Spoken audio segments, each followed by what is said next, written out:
po sa akin, Vice, bakit ka na late? Naglaba ka ba? Hindi po, galing po ako sa nagpa-check-up po ako sa doktor.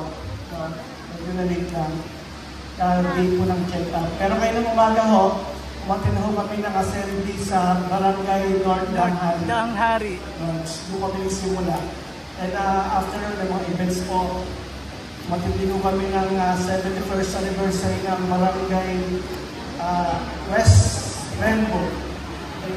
So sunod po yung mga events po namin na yung hapon na ito.